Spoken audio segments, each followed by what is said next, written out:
Kiedyś Szczecin był miastem wyjątkowym w Polsce, bo tylko tutaj były ronda. Obecnie kolejne skrzyżowania o ruchu okrężnym pojawiają się w naszym kraju szybciej niż grzyby po deszczu. Mimo to dalej nie nauczyliśmy się, jak po nich jeździć i wciąż dochodzi na nich do kolizji. Dziś opowiem Wam o rozwiązaniu, które może ten problem zmniejszyć do minimum.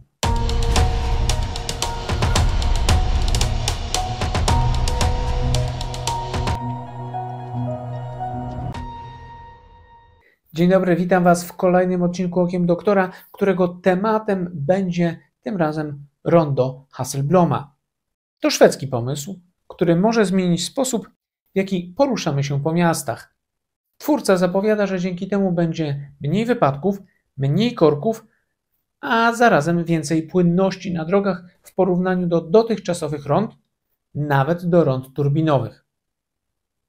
Zanim jednak przejdziemy do szczegółów, dziękuję Wam za wszelkie lajki, komentarze i subskrypcje. Zachęcam mocno do kolejnych. Zachęcam też do wspierania kanału. Instrukcja, jak to zrobić, znajduje się tradycyjnie w opisie pod filmem. Zapraszam oczywiście do cotygodniowych live'ów z Justyną Krajewską na jej kanale z cyklu On i Ona – Dwie strony prawdy. Nie chcę też zapeszać, ale w listopadzie powinien być pierwszy live o miastach na moim kanale. Muszę tylko znaleźć dogodny termin.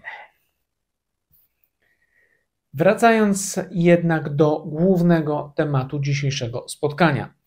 Zacznijmy od podstaw.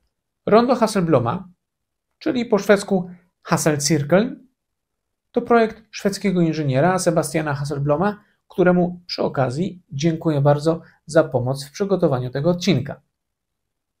Po 3 latach symulacji komputerowych i badań stworzył skrzyżowanie, które w swoich założeniach ma być bezpieczniejsze i bardziej efektywne niż tradycyjne ronda. Co je wyróżnia? Po pierwsze, minimalizuje punkty kolizyjne, czyli miejsca, gdzie potencjalnie samochody mogą się ze sobą zderzyć.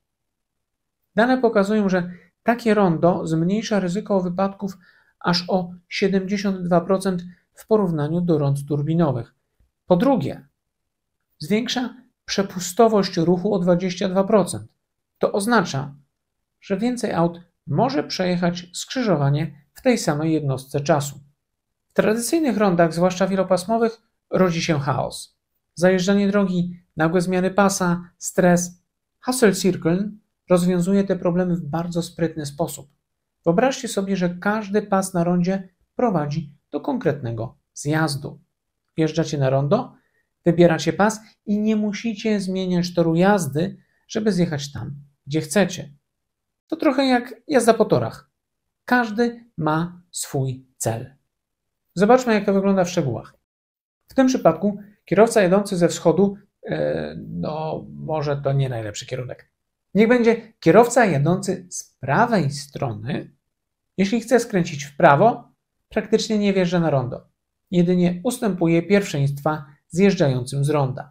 Jeśli chce jechać prosto, może to zrobić bez problemów, trzymając się cały czas swojego pasa. Jeśli chce skręcić w lewo lub zawrócić na rondzie, robi to wjeżdżając na rondo z lewego pasa i znów nie ma potrzeby zmiany pasa ruchu. Dobra, to teraz przegląd sytuacji, gdy mamy drogę jednopasową, która przed samym rondem rozdziela się na 2 pasy. Prawy pas służy do jazdy w prawo i na wprost. Z pasa lewego możemy również pojechać na wprost, a także skręcić w prawo. A co z zawracaniem? Odbywa się ono także z lewego pasa. Tutaj pojawia się jedyna albo jedna z nielicznych drobna wada takiego rozwiązania. W przypadku zawracania niemal całe skrzyżowanie pokonuje się zewnętrznym pasem. Ale ileż tych zawracających zwykle bywa? Przynajmniej na rondzie. Jak widać, Hasselcirkeln upraszcza ruch. Koniec z paniką, że ktoś zajeżdża Wam drogę. Jest jednak jeden warunek, taki sam zresztą jak w przypadku rond turbinowych. Od kierowcy wymaga się, aby wiedział, dokąd jedzie, zanim wjedzie na rondo. Mimo wszystko statystyki pokazują, że takie rozwiązanie jest o wiele bezpieczniejsze. Aby było jasne, nie każdy jest przekonany do ronda Hasselbloma. Niektórzy mówią: hej, ale to przecież tylko wariant ronda turbinowego, które znamy w Polsce już od kilku dobrych lat, powołując się przy tym choćby na rondo Starzyńskiego w Warszawie. Uważny obserwator dostrzeża jednak różnicę między tym skrzyżowaniem a Hasselcirkel. Główny to mniejsza punktów kolizyjnych oraz brak konieczności wjazdu na rondo dla zjeżdżających w prawo, co podnosi bezpieczeństwo i przepustowość szwedzkiego projektu. Hasselcirkelen czerpie inspirację zarówno z tak zwanych malowanych rond turbinowych, gdzie nowe pasy ruchu zaczynają się wewnątrz ronda, a nie biegną przez całą jego długość, jak i z holenderskiej koncepcji rond turbinowych. Istnieją pewne różnice w stosunku do nich, z których jedną z największych jest to, że w Hasselcirkelen zawsze można zawrócić. Jednak ważniejsze od nazwy projektu jest jego wykorzystanie. Krytycy twierdzą też, że to rozwiązanie może być w wielu miastach trudne do wdrożenia, a na razie jest to tylko koncepcja. Dopiero kiedy pierwsze takie rondo pojawi się w praktyce, ma to mieć miejsce w szwedzkiej Uppsali, będzie można powiedzieć, jak to wszystko działa. A co wy myślicie o rondzie Hasselbloma? Dla mnie to naprawdę obiecujące rozwiązanie, które może sprawić, że nasze miasta będą bezpieczniejsze, mniej zakorkowane i bardziej ekologiczne. Czekam na pierwsze testy w Uppsali, bo to może być wzór dla kolejnych miast.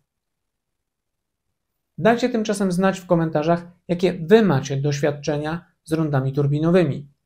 A jeśli spodobał się wam ten odcinek, zasubskrybujcie kanał, dajcie kciuk w górę i kliknijcie dzwoneczek, żeby nie przegapić kolejnych filmów o rozwoju miast i transportu. Do zobaczenia w następnym odcinku.